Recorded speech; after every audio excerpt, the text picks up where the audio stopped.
inesperadas aqui. Eu quero falar sobre o tema uma revolução acontecendo em nosso interior. Eu quero ministrar um pouco sobre isso. A gente está vivendo um tempo de muito assédio, assédio das mídias, das redes sociais, assédio das pessoas, assédio do nosso próprio coração enganoso. E que assédio é esse?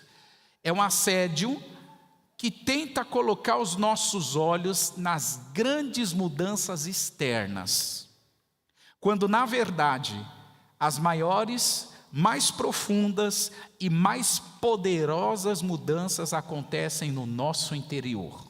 Você pode dizer isso comigo? As maiores, pode ficar melhor, as maiores, mais profundas e mais poderosas mudanças acontecem no meu interior. E se eu olhar na Bíblia, irmão, vai faltar exemplos sobre isso. De Gênesis a Apocalipse você vai ouvir expressões do tipo a voz interior do Espírito. Você vai ouvir expressões do tipo a mudança do coração.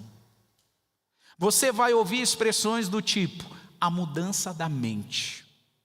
Você vai ouvir expressões do tipo arrependimento, que é metanoia. Você vai ouvir expressões do tipo liberação de perdão e perdão a si mesmo.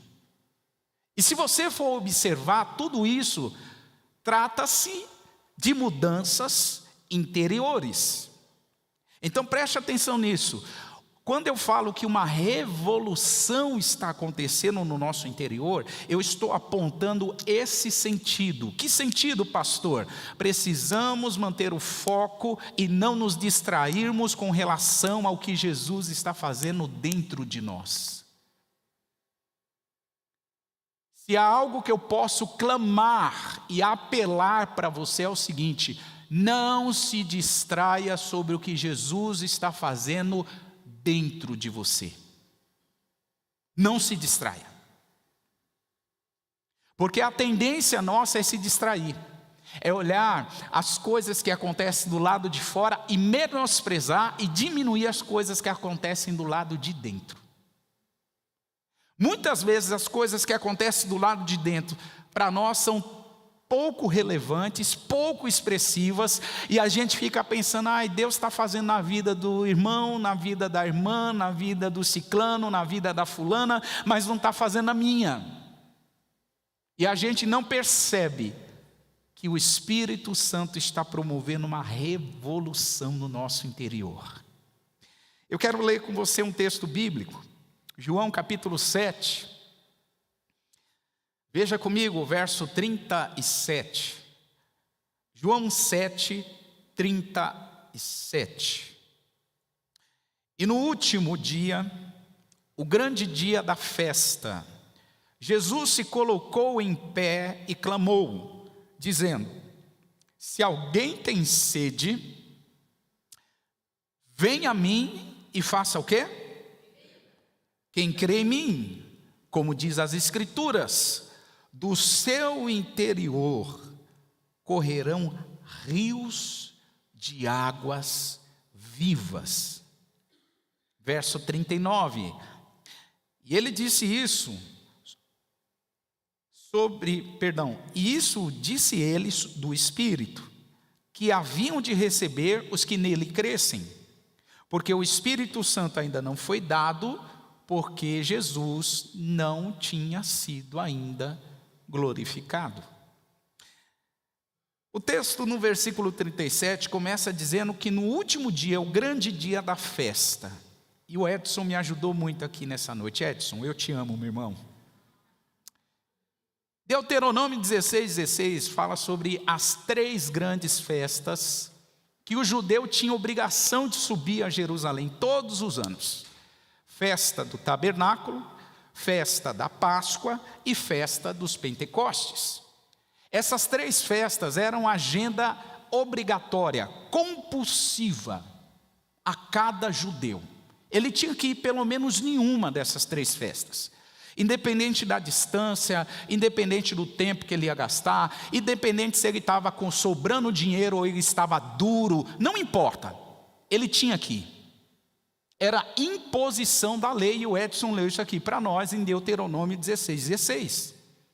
E nenhum desses dias, o grande dia da festa, que festa era essa? Era a festa do tabernáculo, ou em hebraico, Sukkot. Sukkot era a festa também conhecida como festa das cabanas, era uma dessas 3 principais festas. O objetivo dessa festa era lembrar o povo judeu do tempo que eles ficaram peregrinando no deserto durante 40 anos. E nesse momento, havia nessa festa muitos rituais, muitos momentos, muitas celebrações. E uma das principais celebrações era o derramar das águas. O que era isso? Essa festa durava 8 dias. 7 dias mais o 8º dia, que era o dia de desmontar as cabanas, todo mundo arrumar malinha e voltar para sua casa. Mais ou menos como uma experiência nossa no final do domingo. Então chega o final do domingo, quem já foi para experiência conosco, sabe que a gente avisa, você vai para o seu quarto, prepara as malas, faz a última refeição e volta aqui para São Paulo. É mais ou menos isso que acontecia. Eles montavam tendas durante 7 dias, lembrando que no deserto, enquanto eles eram peregrinos, eles faziam isso durante 40 anos. E uma das cerimônias da festa dos tabernáculos era o derramar das águas. Eles pegavam uma jarra, que era usada no templo, uma jarra consagrada, enchiam de água e derramavam ela durante 7 dias. 7 dias. A Bíblia diz que no 8º dia, no último dia, quando estava todo mundo desmontando as tendas, não teria mais o derramar das águas, que era até o 7º dia. Nesse último dia, Jesus se coloca de pé e clama. E eu gostaria que você prestasse atenção a esse detalhe. Jesus não falou. Jesus não dialogou. Jesus clamou. E a expressão clamar significa falar em alta voz, chamar a atenção. Agora eu te pergunto, todos vocês que são leitores da Bíblia, qual foi a outra ocasião na Bíblia, nos evangelhos, que você viu Jesus gritando? Quantos de vocês leram na Bíblia alguma passagem que você viu Jesus clamando? Sabe por que você não lembra? Porque Jesus não clama na Bíblia. Jesus em nenhum outro momento do Evangelho, a não ser nesse momento, ele não fala em alta voz. E por que ele não fala em alta voz? Eu vou te precisar levar você lá no Antigo Testamento para entender. A profecia de Isaías falava que o Messias não clamaria em alta voz. Olha o que diz Isaías 42, por favor, Jaque. Isaías 42 e verso 2. Olha o que diz aqui, vocês podem ler? 1, 2, 3.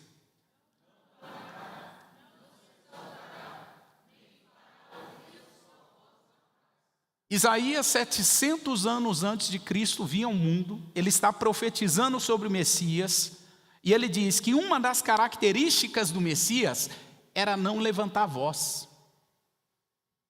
Ele não levantaria a sua voz. Ele não clamaria, ele não faria ouvir a sua voz numa praça cheia de gente, ele não ia fazer isso. Só que aqui em João 7 ele faz. E aí vem a pergunta, por que ele faz em João 7 e não faz em outros momentos? Porque este momento, irmãos, era extremamente importante. Era um momento único, era um momento que Jesus precisava clamar para chamar a atenção das pessoas. Eu fico pensando nos discípulos de Jesus, João 7, verso 37, vendo Jesus clamar, e talvez Pedro, Tiago e João dizendo, Jesus está falando alto, eu nunca ouvi o mestre falando alto, eu nunca ouvi o mestre gritando. E a conversa entre os discípulos era essa, conectando eles ao texto de Isaías que a gente acabou de ler, porque estava escrito na profecia de Isaías que o Messias não ia clamar.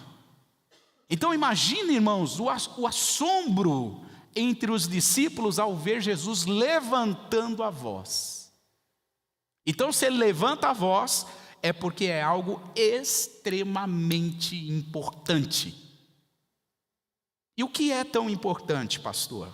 Acompanhe a leitura. Ele diz: se alguém tem sede, venha a mim e beba.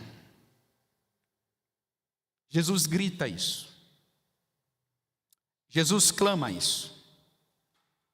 Interessante observar. O convite foi amplo.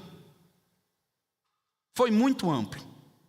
Jesus está dizendo assim que o requisito para atender esse convite não é ser alguém muito inteligente. O requisito para atender esse convite não é alguém de uma raça específica, tem que ser judeu para atender esse convite. Jesus não diz que para atender esse convite tem que ser de uma determinada classe social da sociedade, tem que pertencer a determinado partido político. Não, Jesus não disse absolutamente nada. Jesus disse: se alguém, preste atenção nisso, se alguém, esse alguém pode ser rico, pode ser pobre, pode ser feio, pode ser bonito. Eu sou bonito, não sei você, mas pode ser o que for. Quem é que se encaixa nesse alguém? É quem se coloca à disposição. Quem é que se encaixa nesse alguém? Alguém que se dispõe a ouvir o clamor do Messias. Irmão, não sei o que você pensa sobre isso, mas esse é o único texto bíblico que Jesus levanta a sua voz. É o único texto que ele fala em alta voz. É o único convite que ele coloca em tom alto, para que todos possam ouvir. É como se Jesus dissesse: a festa de tabernáculo terminou ontem, já não há mais o derramar de águas, mas eu garanto a vocês que eu guardei o melhor para o final. A melhor água está comigo ainda, não foi derramada. Jesus está dizendo para eles: vocês acham que a jarra derramada nos 7 dias, aquela água foi boa, foi purificada e leva vocês à memória do que Israel viveu nos 40 anos no deserto? Isso é porque vocês não viram a água que eu tenho para derramar. É isso que Jesus está dizendo para eles aqui. Essa fala de Jesus nos faz lembrar de uma outra ocasião que está 3 capítulos antes desse. Foi quando Jesus fala para a mulher samaritana em João 4, versículo 13 e 14, ele diz, versículo 13 de João 4, Jesus responde para a mulher e diz: qualquer que beber desta água, tornará a ter o que, gente? Mas aquele que beber da água que eu lhe der, se fará nele uma fonte de água que jorra para a vida eterna. Olha que Jesus já antecipou esse assunto com a mulher samaritana. Ele só está reproduzindo esse assunto aqui na festa de tabernáculos. Ele está dizendo: eu tenho uma água diferente. Eu tenho uma água diferente. Jesus fala sobre um nível intenso de saciedade que ele quer satisfazer aqueles que recebem dessa água. O lance é sermos alguém que queira. A pergunta que cabe aqui é muito simples: de que água que a gente bebe que não chega a satisfazer a nossa sede? O que significa beber a água que Jesus está nos dando? A água que Jesus está oferecendo significa colocar a nossa fé nele, confiar nele, depender dele, se apegar com ele, ter Jesus como a nossa única alternativa e a nossa única fonte. Quais são as suas fontes? Quando você precisa, você vai em quem? Quando você passa uma necessidade, quem é que você procura? Quando você passa um aperto, quem é que você procura? Quando o diagnóstico ruim chega, para quem é que você vai recorrer? Essa semana a gente publicou no grupo da igreja um motivo de oração pelo filho do pastor Kim Samuel, 31 anos, irmãos. Um fotógrafo de excelente qualidade, trabalha nos Estados Unidos. Um menino preciosíssimo, já esteve aqui servindo a nossa comunidade. Se casou, vai fazer 1 ano em outubro, a esposa dele é americana. E sabe o que ele descobriu há menos de 20 dias? Descobriu que os rins dele estão quase parando, com 31 anos de idade. Vai ter que fazer hemodiálise 3 vezes por semana. E a sentença do médico é o seguinte, cara, com a sua idade, tendo esse nível de diagnóstico, é mais da metade da possibilidade de você não aguentar. E aí, o que a gente faz quando a notícia ruim chega? Quem é que você busca? Quem é a sua fonte? Jesus está, em outras palavras, dizendo assim, ei, quem é a sua fonte? Quando a notícia ruim chega, quando alguém bate na sua porta trazendo a notícia que você não quer, quando o e-mail dando a resposta negativa chega, quando o WhatsApp estoura com aquele áudio que você fala, meu Deus, quem é que você vai buscar? Jesus está dizendo aqui, em outras palavras, que Ele quer ser a nossa única fonte de esperança. A única. O que significa ter a água viva fluindo do nosso interior? Significa que quando a gente coloca a nossa confiança em Jesus, olha o que acontece. A nossa confiança em Jesus faz a gente passar os momentos mais desafiadores da nossa vida. E faz com que a gente chegue do outro lado das dificuldades. Então, quais são as atitudes que a gente precisa ter para abrir esse espaço, para o Espírito Santo fluir em nós?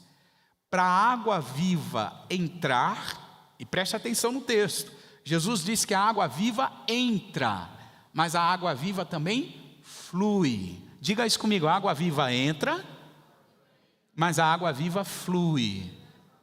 Sabe por que muitos não desfrutam do fluir do Espírito Santo?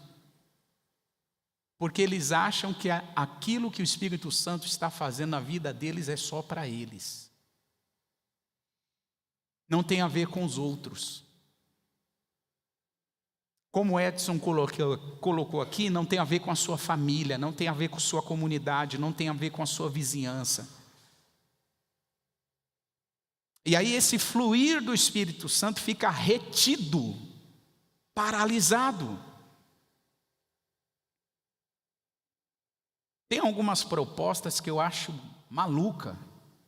E alguém disse para mim, pastor, não faz muito tempo não, foi agora, nesse primeiro semestre. Todo o tempo que o senhor dedica a apoiar outras igrejas, poderia ser centralizado na CBN. A CBN ia crescer muito mais, teria muito mais trabalhos, teria muito mais visibilidade. E aí você olha a proposta assim, sabe o que é a proposta que você fala, é boa essa proposta, hein? Só que quando você vai analisar as escrituras, é um sopro do diabo tentando tirar você do foco. Porque, irmãos, a Bíblia diz, Jesus disse em João 17, 20 e 21, que Ele sonha, Ele orou para que nós sejamos um como Ele é um com o Pai, para que o mundo creia que nós somos enviados, para que o mundo creia que Jesus é o Messias, o Salvador, a igreja tem que fluir em unidade. Então, como é que você vai fluir em unidade, sendo que você não investe tempo nisso? Você acha que unidade e relacionamentos acontecem assim, da noite para o dia? Por isso que tem um monte de casamento indo para o brejo. As pessoas acham que é só se casar que dá garantia de o casamento ser bom, fiel. Não dá, irmão. Se não tiver investimento, nada se sustenta. Absolutamente nada. Então é necessário que a gente tenha uma mentalidade ampliada de reino para entender como é que o Espírito Santo está fluindo e dar mais espaço para o fluir dele. Quais são as atitudes que abrem espaço para o fluir do Espírito Santo? Eu cito 3 aqui. Primeira, a gente tem que ter sede. Diga isso comigo, ter sede. Me deu até sede agora. Olha o que diz o versículo 37 de João 7. Diz o texto: se alguém tem sede, que venha a mim e beba. Esse é o convite mais importante da história humana. Por que ele é? Porque Jesus gritou. E lembrando, o Messias não gritava. Sim ou não, igreja? Messias não gritava. Esse é o convite mais importante da história humana. Outro convite que chega próximo dele é quando Jesus diz assim: vinde a mim, todos vocês que estão cansados, oprimidos, e eu vos... Presta atenção, 2 convites extremamente importantes. Venha a mim e beba de mim. Venha a mim e eu te darei descanso. Jesus está lançando os convites mais importantes da história humana. O convite foi feito a quem tem sede. Irmão, precisa ter sede para responder esse convite. Não basta querer. Não basta achar o convite legal. Não basta achar Jesus legal. Tem que ter sede. Sem sede, a gente não responde a esse convite. Sem sede, não há interação com esse convite. Pastor, o que é ter sede? É enxergar a sua necessidade. O que é ter sede? É perceber que falta algo em nós. O que é ter sede? É perceber o vazio que nós estamos carregando, irmãos. Você parou para prestar atenção que as redes sociais não te preenchem? Você parou para prestar atenção que o dinheiro não te preenche? Você parou para prestar atenção que o sexo não te preenche? Você parou para prestar atenção que comer tudo que você gosta não te preenche? Você parou para prestar atenção que essas coisas são tudo transitórias e elas é uma fração de prazer em nossas vidas. Uma fração minúscula de prazer e logo passa. E Jesus está fazendo um convite mais ou menos assim: eu quero suprir a necessidade de todos vocês. Eu quero suprir vocês. Mas para Jesus nos suprir, irmãos, a necessidade tem que falar mais alto. A necessidade tem que gritar. E sabe qual é o problema? Em muitos de nós, a sede por Jesus não grita. Não grita. Para muitos de nós, a sede de Jesus fala baixinho, mais ou menos assim: eu tenho sede. Eu preciso da presença de Deus. Eu preciso ir para a igreja no domingo. Eu preciso devolver o meu dízimo. Eu preciso ler a Bíblia. Isso não é sede. Enquanto a sede não gritar dentro de nós, a gente não vai com esse coração para a presença de Jesus. A gente vai com outro coração. A pergunta que cabe aqui é: qual é o nível de sede que nós temos pela presença de Deus? Qual é o nível? Salmos 42. Eu quero te mostrar alguém que estava com sede de Deus. Olha o que diz o Salmos 42, verso 1 e 2. Como o servo brama pelas correntes das águas. Servo é um tipo de veado, é da família dos veados. Um animalzinho da família dos veados. E o salmista Coré diz assim: como o servo brama, deseja, ele emite gritos quando ele percebe que o organismo dele está com escassez de água, de líquido. Ele emite um som altíssimo, ele brama, porque ele sabe que ele está correndo um risco de vida. Ele faz isso desejando as águas. Aí o salmista diz assim: como o servo brama pelas correntes de água, assim a minha alma suspira por ti, ó Deus. Irmão, você já está gritando pela presença de Deus? Ou você entra a semana e sai semana em a presença de Deus? Ou você é aquele tipo, melhor, deixa eu colocar uma outra colocação. Você é aquele tipo de pessoa que no culto de ceia, no momento que distribui a ceia, que você toma, aí sim você fala um pouco, você arrepia um pouquinho assim, fala um pouquinho de língua estranha, e tá bom, é a sua medida do mês.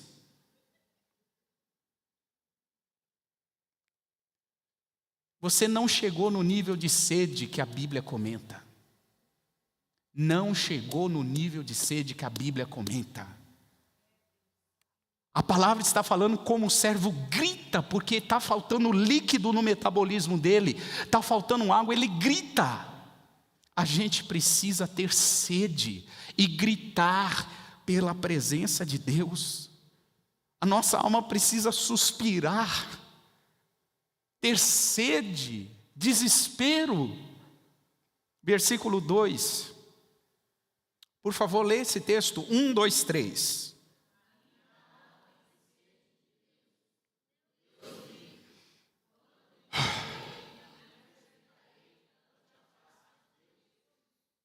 Eu tenho tanta sede de ti, Senhor, tanta sede da tua presença, que eu não vejo a hora do Senhor me visitar de novo. Eu não vejo a hora de ter uma experiência nova, de ser renovado, de ser batizado, de ser rebatizado no fogo de novo. Eu não vejo a hora. Ele anseia. Não é uma coisa, sabe, qualquer. Tá bom, vamos seguir a vida aí. Não, não é. Ele diz: a minha alma tem sede. Eu não vejo a hora de entrar de novo na presença de Deus. Então, abrir espaço para o fluir do Espírito Santo, número 1.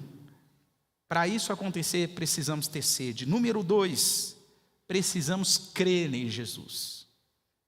Precisamos crer em Jesus. Olha o que diz o versículo 38 de João 7. Quem crê em mim, como diz a Escritura, rios de água viva correrão de onde? Do seu ventre ou do seu interior. É quem crê. E aqui eu abro um parênteses. Não é quem faz. É quem crê. Não se trata do que nós fazemos. Porque tem gente que acha que a medida do Espírito Santo vai ser maior enquanto você trabalha mais para Jesus. Não, não é. Não é o que eu faço para Ele que aumenta a medida do Espírito Santo em mim. Não. É a medida da minha fé para receber. É a medida da minha fé para tomar posse. Não se trata do que eu faço, se trata de crer. Eu creio ou não creio? Eu acredito ou é uma fé retórica? Uma fé simbólica? Uma fé que não traduz algo para mim amanhã, na terça, na quarta, na quinta, na sexta? Precisamos crer em Jesus de todo o nosso coração. Só para você ter uma noção do que eu estou falando, um filósofo chamado René Descartes, ele dizia assim: penso, logo existo. Jesus, acerca da fé, ele tem um outro pensamento. Jesus, acerca da fé, ele diz assim: creio e por isso eu vivo. Se eu creio, eu vivo. Se eu não creio, eu estou morto. A filosofia diz que a gente precisa pensar para existir. Jesus diz o oposto: você precisa crer para sobreviver. Se você não crê, você não sobrevive, você morre. 2 Coríntios 5 e verso 7, olha o que a Bíblia diz. 2 Coríntios 5, 7. Vocês podem ler? 1, 2, 3. O que significa andar por fé? Significa ter um nível de fé nas promessas de Jesus e em Jesus, que faz a gente andar por elas e não pelo que nós vemos. O que acontece é que muitos de nós queremos andar pelo que nós vemos. Eu vejo o chão, por isso eu dou o próximo passo. Eu vejo o chão, por isso eu dou o próximo passo. A fé não é assim. A fé é assim: dê o primeiro passo que eu vou colocar o chão. Se você está vendo, irmão, esquece, aí não é fé. Se você está vendo o plano, as etapas, tudo certinho, o que vai acontecer, a tempestade que você vai enfrentar, os desafios, os riscos, quem vai falar mal, quem vai te elogiar. Se você está vendo tudo, porque não é fé. Fé não é por vista. Fé é pelo que eu creio.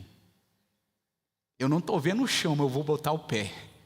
E sabe por que eu vou botar o pé? Porque Jesus falou para eu botar o pé. Pedro está dentro do barco.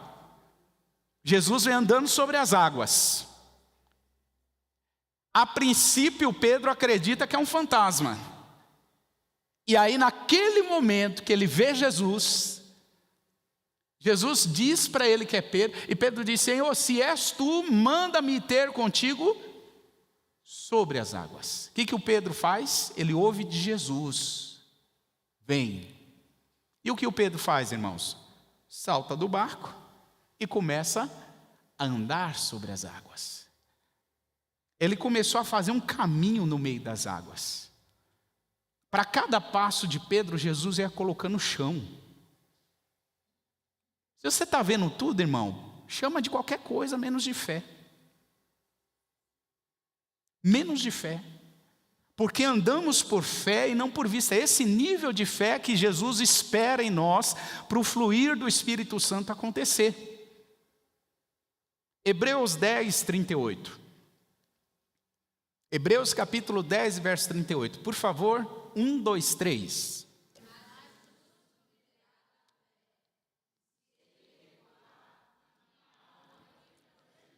Pergunta simples para vocês que são super inteligentes, baseado no que se acabou de ler. Se o justo viverá pela fé, se ele não tem fé, acontece o que com ele? Não. Você não quer responder ou você não entendeu a pergunta? Ou você está dando migué? Qual é a sua? De novo, a Bíblia diz que o justo viverá. Se ele não tem fé, ele vive do quê? Se nele não tem fé, o que acontece com o justo? Morre. Morte. E posso te dizer o pior nível de morte: morte espiritual. O salário do pecado é morte. O que garante perdão para os nossos pecados? O sacrifício de Jesus, o dom gratuito de Deus, por Cristo Jesus em nós. Então, perceba, nós somos chamados para viver pela fé, não recuar. Não recuar. Pastor, mas eu vou enfrentar tempestades, muitas. Pastor, mas eu vou enfrentar desafios, muitos. turbulências inúmeras. Mas Jesus quer manter o fluir do Espírito Santo na sua vida através da fé. Creia. Creia. Primeiro, tenha sede. Segundo, creia. Terceiro, permaneça na condição definida por Jesus. Diga isso comigo, eu preciso permanecer na condição que Jesus definiu para mim. Deixa eu te perguntar, o que Jesus definiu para você que você não está fazendo?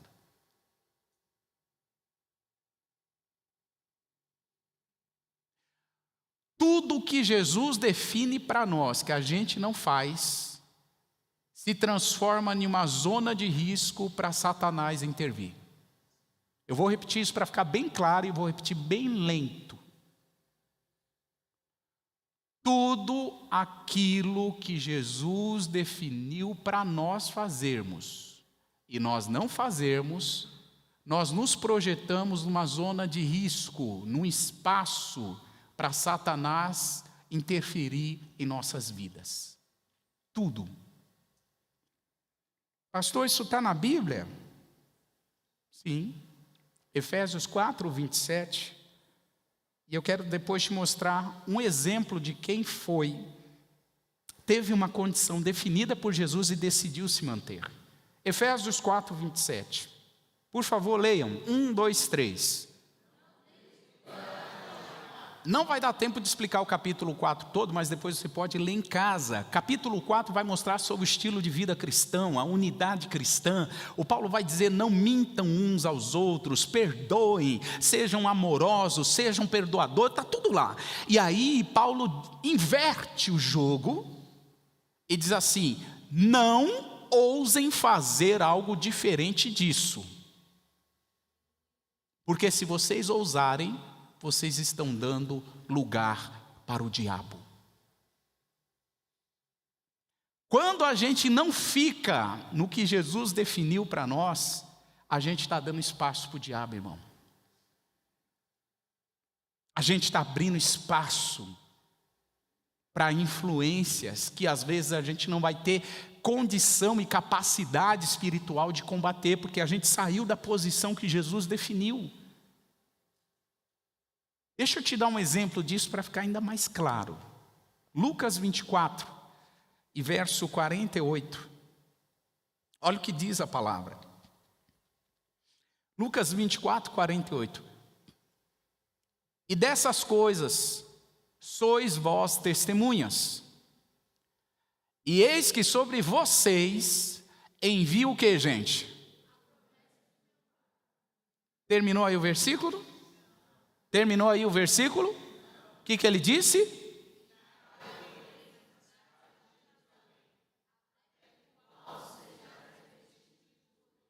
Percebam, Jesus disse aos discípulos, eu vou enviar sobre vocês a promessa do meu Pai. Tudo que Deus prometeu sobre vocês, Jesus falou, eu vou cumprir. Agora preste atenção em algo. Não saia do local definido que você tem que ficar. Não saia. Não saia. Jesus define uma condição para cumprir as promessas do Pai sobre os discípulos. E que condição era essa? Ficar em Jerusalém. Ficar no que foi definido. Ficar naquilo que Jesus estabeleceu para nós. Aí vem uma pergunta muito simples. E se eles estivessem em Samaria? A promessa do Pai viria sobre eles? Sim ou não? E se eles estivessem em Betsaida? A promessa viria? Em Cafarnaum? Também não. Em Naim? Em Jericó, sim? Não. A promessa dependia de atender e respeitar a condição que Jesus estabeleceu. É Jerusalém. Jerusalém não é Samaria, Jerusalém não é Cafarnaum, Jerusalém não é Naim, Jerusalém não é Jericó, é em Jerusalém. E quantos de nós, irmão, quando Deus define algo para a gente dá uma remendada naquilo e vai para um lugar diferente do que Deus definiu. Jesus define algo, a gente dá uma ensaboada. Não, pode ser um pouquinho mais para cá, não tem problema não. Está pertinho, ó. Um pouquinho mais para lá, não tem problema não, está pertinho. E esse afastamento, por mais próximo que seja, se transforma em um fator impeditivo para que as promessas de Deus se cumpram sobre nós. Sabe por que o Espírito Santo não encontra espaço suficiente para fluir em muitos de nós? Sabe por quê?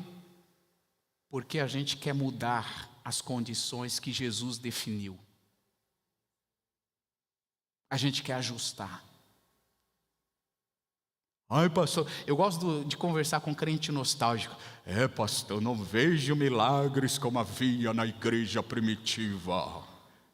Eu não vejo o poder de Deus, as línguas estranhas e repartidas como de fogo, como eu via no passado. Oh, a minha época de crente, de monte, oh!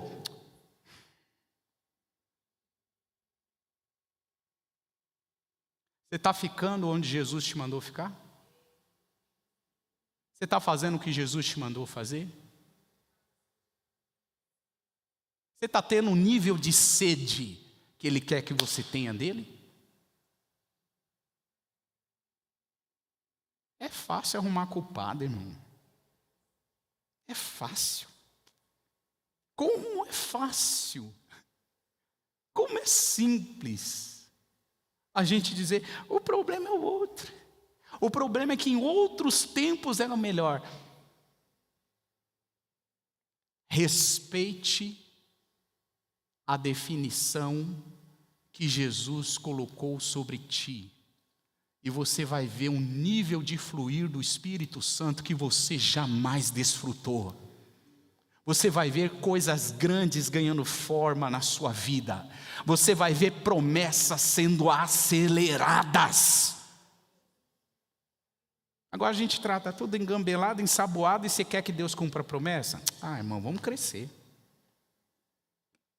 Vamos ser honestos. Vamos ser sinceros. Vamos ser sinceros. Fique na cidade de Jerusalém até que do alto sejam revestidos de poder. Respeite as definições que Jesus colocou. Versículo 39. E agora eu estou terminando.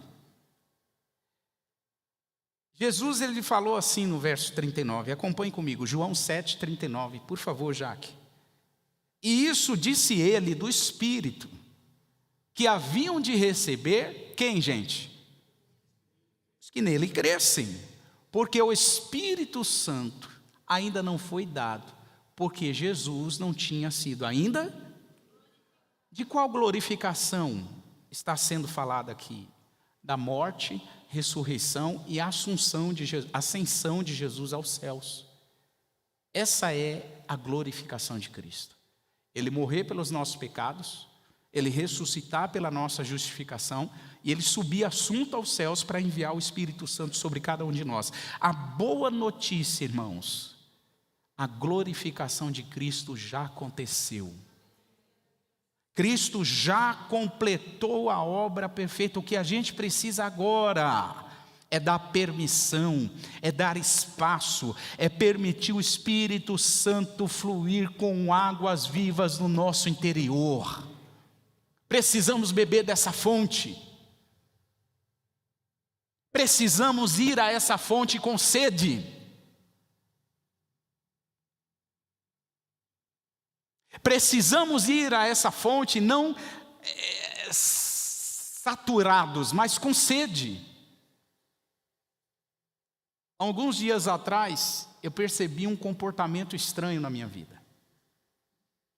Eu sempre, pela graça de Deus, eu acordo de manhã e tenho muita fome, muita sede pela presença de Jesus. Eu sempre acordo antes porque eu preciso iniciar o meu dia em intimidade com Cristo. Sempre, sempre, sempre, sempre. E eu percebi um comportamento de uns 25 a quase 30 dias atrás, que eu acordava de manhã e já não estava com aquela fome. Aí eu comecei a me avaliar, falei, meu Deus, o que está acontecendo? Será que eu estou em pecado, Jesus? Qual é o pecado? Me revela, porque eu quero confessar, me arrepender e voltar para a sua presença, me revela. E eu fiquei encafifado com aquilo, irmãos, deu uns 3 dias. Eu percebi que eu estava alterando o meu comportamento da manhã. Sabe o que eu estava fazendo? Ao invés de acordar, fazer minha higiene pessoal e ir para a presença de Deus já, sem falar com ninguém. Com ninguém, não falo nem com a Nádia, nem com o Pedro, não olho o celular, vou para a presença. Eu estava invertendo, sabe o que eu estava fazendo? Eu acordava de manhã, a primeira coisa que eu fazia era ir lá no quarto ansioso, e falar, meu Deus, aquela resposta de ontem, meu Deus, aquela pessoa que estava com, ai Jesus, será que, deixa eu ver o que aconteceu. Eu ficava preocupado. Sabe o que aconteceu, irmãos? Isto aqui estava me intoxicando. Isto aqui estava me contaminando. A ponto de eu, depois que mandar as mensagens, eu ia para a presença de Deus. Só que eu ia, sabe como? Saturado. Cheio. Sem sede. Sem sede. Sem fome. Eu já estava suprido.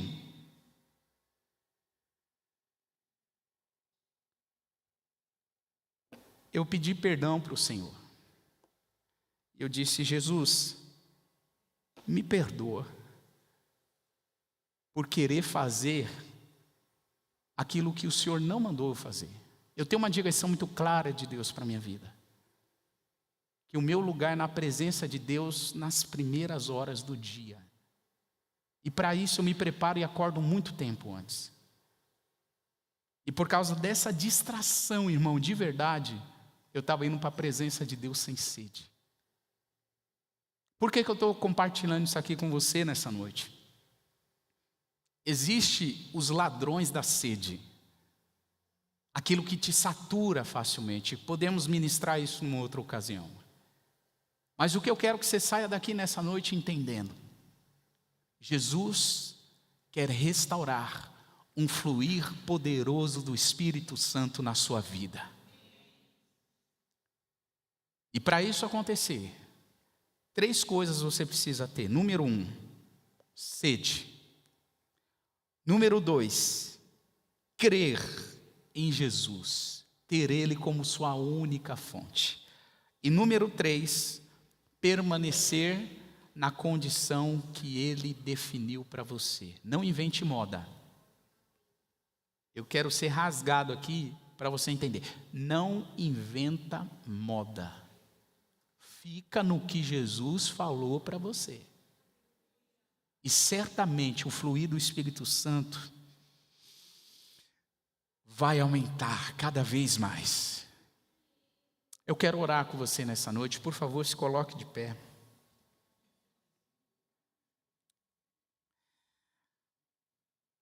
Espírito Santo, obrigado por essa noite. Espírito Santo, obrigado pela sua palavra. Espírito Santo, obrigado por não desistir de nós. Como o Senhor não desistiu de mim enquanto eu estava me perdendo nas preocupações, nas distrações, o Senhor não desiste de nenhum dos meus irmãos. Eu tenho certeza, Espírito Santo, que eu falei coisas aqui que o Senhor já falou ao coração deles. O Senhor só está me usando para confirmar coisas que o Senhor mostrou em sonhos, coisas que o Senhor mostrou na palavra, coisas que o Senhor mostrou através das circunstâncias mais inusitadas, usando pessoas das mais variadas possíveis. Às vezes nem crente era a pessoa, e o Senhor usou essas pessoas para falar com meus irmãos. E agora, Espírito Santo, o Senhor está relembrando O Senhor está trazendo à memória essas coisas. E eu te peço, em nome de Jesus, em nome de Jesus, toda cadeia, toda algema, toda prisão, todo bloqueio, toda resistência na mente e nas emoções que contaminou, que prejudicou a fonte, que roubou de nós a sede, que roubou de nós a fome pela sua presença. Espírito Santo, eu peço, em nome de Jesus, que essa contaminação seja removida, arrancada. Flui como águas purificadoras aqui, Senhor, e purifica as fontes, transforma aquilo que era amargo em algo que é doce. Senhor Jesus, como servos que bramam pela corrente de água, que a gente fique inquieto, que a gente fique, Senhor, com grande expectativa pela Tua presença. Ó Espírito Santo, faz coisas novas aqui. Ó Espírito Santo, purifica as águas aqui. Ó Espírito Santo, desperta a fome, desperta a sede.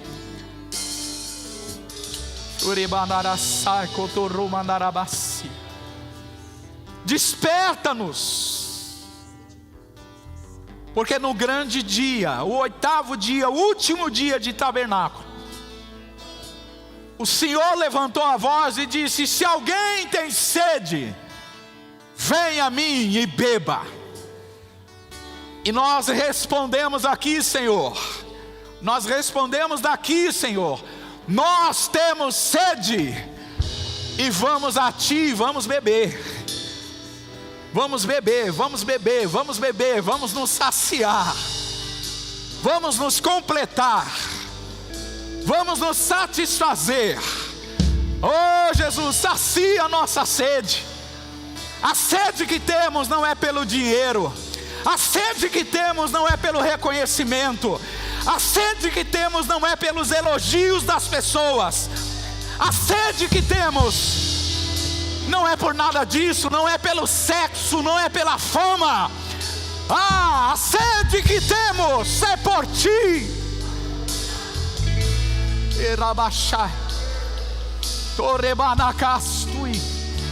Desperta a fome e sede, desperta a fome e sede, desperta a fome e sede.